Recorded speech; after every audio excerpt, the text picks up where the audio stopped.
안녕하세요, 반입니다. 여러분, 제가 오랜만에 이렇게 영상으로 찾아뵙게 되었습니다. 그동안 제가 맡은 여러 일들이 바쁘게 돌아가서 영상을 녹음하지 못했는데요. 기다려주신 분들께 죄송하고 또 감사한 마음입니다.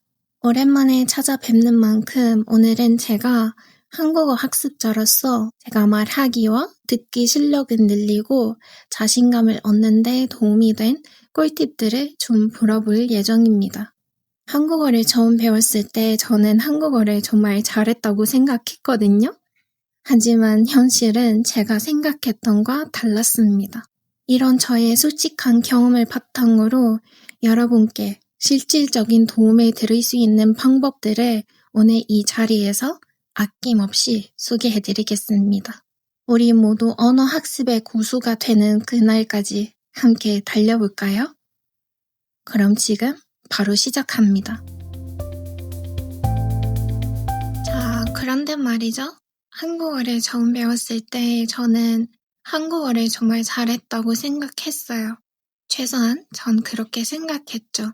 그런데 어떤 일이 있었냐면 언어 교환 어플을 설치해서 거기서 원어민 친구들이랑 비원어민 친구들을 사귀게 되었어요. 한국어로 대화를 하게 되었죠. 그때 뭔가 딱 깨달았어요. 제 어휘력 실화냐. 너무 한정적이었어요. 특히 빠르고 캐주얼한 대화에서는 사람들이 말하는 것을 정말 이해하기 어려웠어요. 말하기는 말해 뭐해요. 제 자신을 표현할 수가 없었어요. 막 주저하고 계속 막혀있는 기분이었죠. 그때 딱 느낌이 온 거죠. 한국어 공부를 몇 년이나 했는데도 실제 연습은 거의 없었던 겁니다. 혼자 배울 때는 읽기나 문법 연습은 엄청 많이 했잖아요. 그런데 듣기나 말하기 연습은 거의 하지 않았다고요. 그래서 안 되겠다 싶었죠. 말하기와 듣기 실력을 키워야겠다고 결심했어요. 그래서 그때부터 매일 한국어 드라마, 영화, 유튜브 영상을 보기 시작했어요. 가끔은 그냥 집안일을 하면서 배경으로 틀어 넣을 때도 있었지만 대부분은 정말 집중해서 봤습니다. 제 목표는 모든 단어를 이해하거나 모르는 단어를 다 찾아보는 게 아니었어요. 매일 한국어를 듣는 게 제 귀와 뇌를 익숙하게 만드는 게 목표였죠. 그런데 이건 정말 제가 깨달은 건데 저뿐만 아니라 한국어를 배운 사람들한테서도 바로 보입니다. 한국어 콘텐츠를 보는지 안 보는지 티가 팍팍 나거든요. 정말 봐왔던 분들은 말도 더 자연스럽게 하고 원어민 말도 더 잘 알아듣고 다양한 악센트에도 더 편안해 하세요. 그리고 제일 중요한 건 언어에 대한 감이 더 좋습니다. 그냥 그걸 느끼는 것 같달까요? 그러니까 여러분, 아직 이렇게 안 하고 계신다면 진심으로 여러분이 좋아하는 프로그램이나 유튜브 채널 하나 골라서 매일매일 보는 습관을 들여보세요. 그리고 제가 항상 이야기하는데 모든 단어를 다 이해하려고 하지 마세요. 모르는 단어가 나올 때마다 멈춰서 사전 찾아보고 번역하고 그러지 마시라고요. 영상이나 프로그램을 보는 이유가 그게 아니거든요. 그냥 이 과정을 즐기는 게 핵심입니다. 뇌를 속여서 쉽고 게으르게 한국어를 배우는 거죠. 만약에 단어 하나하나 다 번역하고 적으면서 하면 정말 재미없어요. 완전 고역이라고요. 그럼 뇌가 안 좋아할걸요? 그러니 원하시면 자막 켜도 되지만 모든 단어를 다 이해할 필요는 없습니다. 특히 초보자라면 더더욱이요. 다음 팁으로 넘어가 볼까요? 바로 쉐도잉입니다. 제가 이 방법을 정말 좋아하거든요. 근데 제가 이렇게 처음부터 좀 더 꾸준히 했으면 좋았을 텐데 아쉽네요. 이 방법이 뭐냐면 원어민이 말하는 것을 즉시 그리고 최대한 정확하게 따라하는 거예요. 억양이랑 리듬, 발음까지 모든 것을 똑같이 따라해보는 거죠.